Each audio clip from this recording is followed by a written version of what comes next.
But first up, November, closer than you think. President Obama's raising money again in Chicago. You're going to be looking at some live pictures. There they are. That's him in Chicago doing what he does, raising money. But does today's jobs numbers mean Team Obama is on the ropes? In fact, let's ask our panel, are we heading for a landslide elected? I mean, all down the line. I'm talking White House. I'm talking Senate. I'm talking Congress. I'm talking governor. Hell, I'm even talking sheriff after today's numbers. So let's ask Ari Melber, correspondent for The Nation magazine. Heather Higgins is back, independent women's voice, president and CEO, and John McLaughlin, Republican pollster, strategist, and McLaughlin and Associate CEO. All right, Ari, I did a little bit of front running in that introduction, so I owe you the lead here. After today's numbers, 3 straight terrible numbers, the economy is clearly slowing down, there's hardly any job creation. Is this going to be a landslide against your man? It is not going to be a landslide against President Obama, and I will tell you, no one wants to pitch these numbers. Nobody at the White House, nobody in Chicago, and I don't want to either. But I will tell you this, if we had unemployment drop by 0.1% or 0.2 or 3, you would hear everyone, all the usual suspects say it's not good enough. And so the fact is we're still dealing with very minor vibrations in what is a grim market. It's a grim situation. You know how the newspapers are going to read tomorrow in the headlines. You already see it on all the websites tonight. It's a disaster. It's a catastrophic disaster. Let me ask you, polling, okay? Right. Take his point. Unemployment has come down, not today, it went up a tenth today, but it has come down. But the job situation, the job numbers, where everybody was hopeful and Obama was riding high, what, 4 months ago, has almost collapsed. Right. That means 69,000 jobs? That isn't any job creation. The problem What's that mean for polling? What are your numbers? It's really the perception. Well, all these polls that have the president tied or a point or two better than Romney, what it is he's under 50. The undecideds are going totally against him. There's no African Americans in those undecideds. They're really independent voters. They tend to be more like women. They're working class. They're very upset. And they think the unemployment rate is closer to 14 or 15%. I just did focus groups that were released for the research. Which actually, if you use marginal workers and discouraged workers, it is. In fact, that went up significantly in today's I wish the election was today. Give me a number. I wish the election was today. You said independents you were talking about, or undecideds? Give me a the undecideds percent. How much are they breaking so far? They're breaking for Romney. They're probably going to break like 60-40 for Governor Romney. So these races, when the president has 46% in the state, or nationally has 46 to 46 in Gallup, it's more like 54-46. Wow. And that's why they're so negative on Romney, because they can't tell a story, and they got to get above. To bring his negatives up. I used to do this for Senator Helm. All right, Heather Higgins. Let's go to you. I'll go. Same question I asked Gary. Is there a landslide in the making? Almost nobody believes there's a landslide. The cliche is it's going to be a very close election.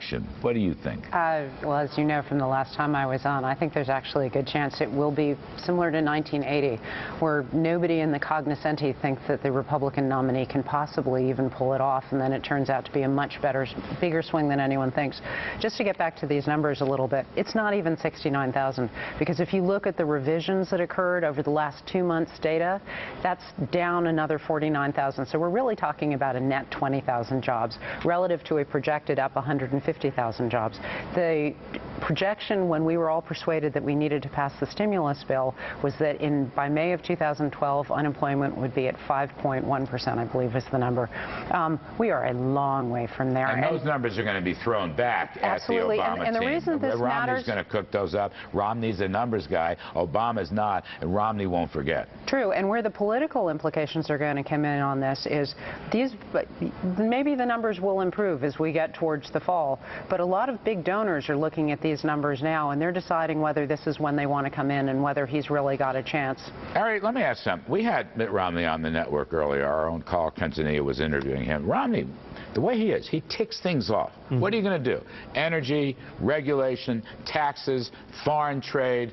Doesn't want the Fed to pump in more money.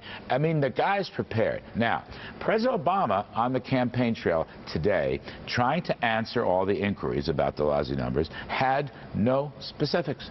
It's like he wasn't running for any. He had no specifics. Now, I don't want to get into a deep policy discussion. I'm just saying, what's wrong with him? Why didn't he have something to counter? Why didn't they give him something? The way Romney's up, ba-boom, ba-boom, ba-boom, ba-boom. I think if you talk to the White House, what they'll say is they've had a tremendous first term. They had health care, they had Dodd-Frank, they had a stimulus, they had big auto, they had the execution of TARP. So I think if you want to take off... You are a great analyst. I'm not you. You are a great analyst. You have the capacity to look things objectively. Do you really think they've had a great first term? Seriously. I told you that's what they would tell you. What do I think? Yeah. I think they have done admirably with a very obstructionist Republican Congress. Oh, good grief. There was a jobs bill, there was a Disclose Act, there was a Stock Act, and there were filibusters all along the way. What's your take on that? Well, let me make one more point, though, which is I do agree with something John said on the substance of the politics here, and that is whether or not the numbers are large, when we, the country, the media, the voters are talking about the numbers, we're doing a referendum on the president. And in this economy, that hurts him a great deal. And it does get him away from what they've been doing the last 3 weeks, which is savaging Mitt Romney on Massachusetts, savaging Bain, savaging bin Laden. I mean, half the Democratic Party has jumped ship from all this savaging. I mean, it's very interesting.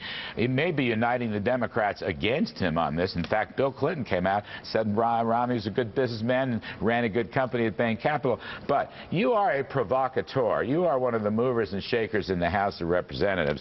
Do you think they're blocking? I mean, I thought they wanted to extend the tax cuts and get Keystone. I realize that that's part of the mantra because you want to have people think that this is a divided government. In fact, 2/3 of the government is owned by the Democrats, and where you see the great logjam is the Senate.